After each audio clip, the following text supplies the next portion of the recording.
In this presentation, we'll be looking at what we need to do now that fall armyworm is present in Western Australia. So this question of how can we manage fall armyworm really needs to be addressed. And before we go into too much detail around this, there are some important elements of fall armyworm biology that we need to take into account as we develop a management plan. The first part of this is that the wide host range of fall armyworm means that females can move from one host plant to another host plant to lay their eggs. The studies have also shown that larvae will also move between host plants, both within a crop and between crops.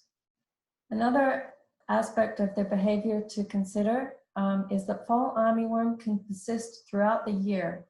Now, it doesn't have a diapause or resting stage, and this means that we can expect multiple generations of the pest throughout the year.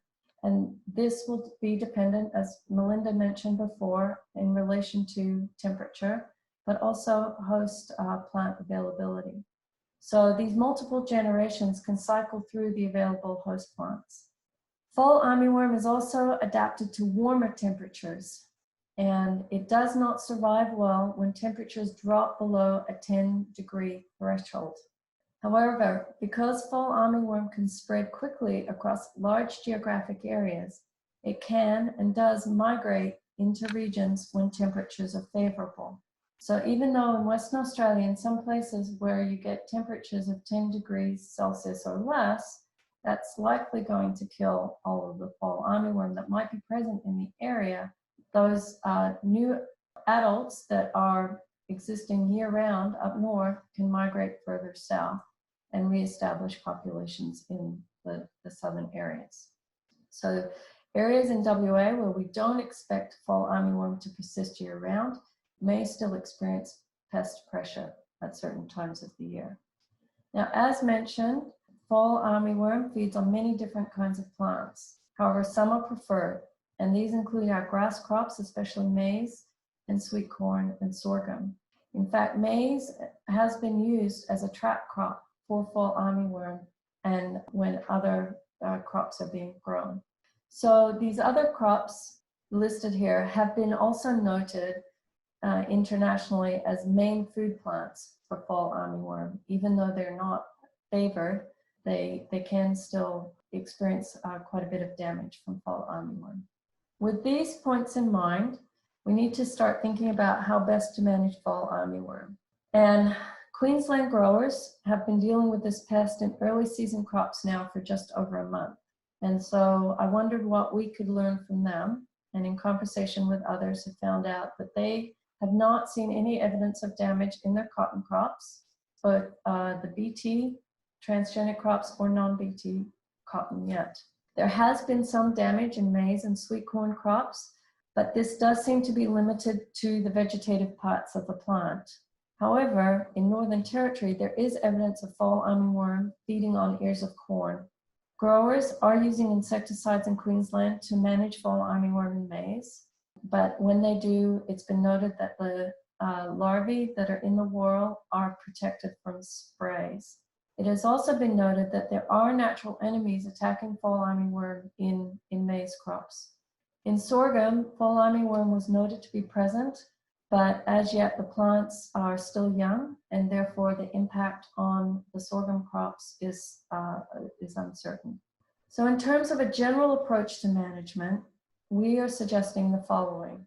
We are suggesting that you look at and treat fall armyworm in a similar way as you would other moth pests like Helicoverpa, cluster caterpillar, and the other armyworm pests that we consistently deal with here in Western Australia. Why? Firstly, many of these pests are in the same crops and they are being dealt with effectively. They are also similar in biology, and some products used for control of these other species may also lead to reductions in fall armyworm populations if they're present. Like the other species, fall armyworm develops resistance rapidly in frequently sprayed crops, and this has been evident overseas. So we need to employ similar resistance management tactics to fall armyworm as we do for Helicobacter and some of the other pests that we have. The natural enemies attacking our existing species of Helicobacter, Spodoptera, and such will also attack fall armyworm. And this has been borne out already in some of the observations in Queensland. But we need to be more vigilant with fall armyworm. We're still learning about this pest, and we don't know what it's going to do in Western Australia in terms of what crops it's really going to damage, how far it is going to spread, or what it will take to manage it. Importantly, fall armyworm is now part of the suite of pests that we deal with in each of our production systems. These insects are going to interact with each other, with the natural enemies, and the crop plant. These are dynamic systems, and we have to monitor the changes and double the risks associated with managing in amongst our production constraints. So in terms of immediate next steps, for those of you who do not yet have fall armyworm in your area, please keep on the lookout. Once it is confirmed in your region, monitor the spread and the population growth. And you can do this most effectively by looking for feeding damage and the larvae. It's recommended that you grow healthy plants. Of course, everybody wants to do that anyway, but in particular, elsewhere in the world, healthy plants have been shown to tolerate fall armyworm damage better and even recover without a reduction in yield. As you are monitoring, make sure you know what you are looking for and at. Be ready to recognize this pest in your crop. Be sure to monitor regularly and look for egg masses and larvae in the crop. And the size of the larva matters. Focus on the larvae that are in early development. These are more susceptible to insecticides, and later instars are more damaging. It is still really too early for us to generate Australian economic thresholds. So we're going to have to rely on the work and recommendations from other parts of the world, at least at this early stages of the invasion. So when monitoring and looking at larvae and trying to decide whether to spray, we need to focus on the larvae that are about 1.25 centimeters or larger. That's about the size of this middle larva here in the set of images. These smaller larvae, the neonates, many of these will be eaten by natural enemies, spiders and such. And so these are not as relevant for our thresholds and management decisions. And by the time the larvae get to the later stage, this last one down the bottom, these are the ones that are causing damage, and they're also likely to not be as susceptible to insecticides. So the thresholds that are presented here are guidelines only. They are not based on any research that we have done in our environments or on the crop varieties that we have. If you do decide to use an insecticide, there are a number of special use permits that have been issued already for various commodities by the APVMA.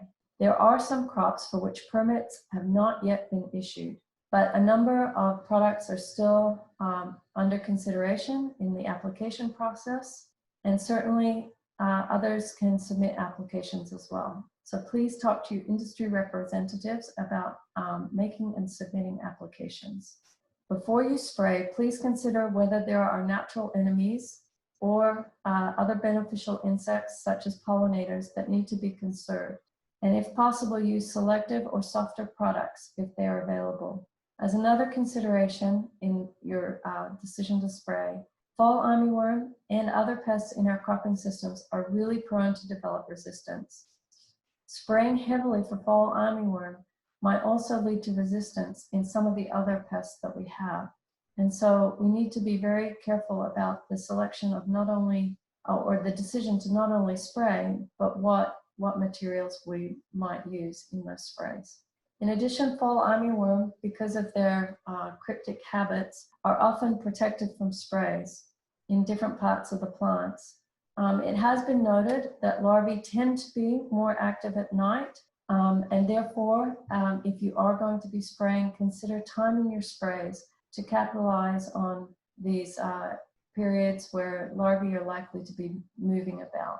It's important that you work with your agronomists in making decisions around sprays. So where do we go from here? Well, fall armyworm, as I said, is here. It's not eradicable, so we are going to have to learn to live with this insect. And while we can learn from the decades of research in the United States and other parts of the world, we are still going to have to learn how fall armyworm will behave in our systems and our environments here. It's important that we collaborate with each other and share what we learn so that we can develop the most effective IPM practices possible. Here at DPIRD and other agencies across the country, we will be conducting research into IPM approaches and working to fill knowledge gaps and making recommendations that are relevant to Australian production systems. This is going to take a little bit of time. I can assure you that resources from DPIRD are currently in development and we'll be making those available soon. Remember to report your observations, and I'd like to thank you all for joining us today and hope that you will stay well. Yeah, thanks for that, Helen. We do have a couple of questions that have come through. Do you think that fall armyworm will lock the cereal head like southern armyworm do in early summer? It is possible that, yes, they will feed on the grain, the head. Another question relates to frost mitigation strategies in orchards, and will that aid fall armyworm survival? I think I'll have to follow up on that question after the meeting. And perhaps one other that might be a little difficult to answer too, I'm not sure, but it's around the resistance profile of fall armyworm in WA, but perhaps even in Australia. Do we have an idea of what that may look like?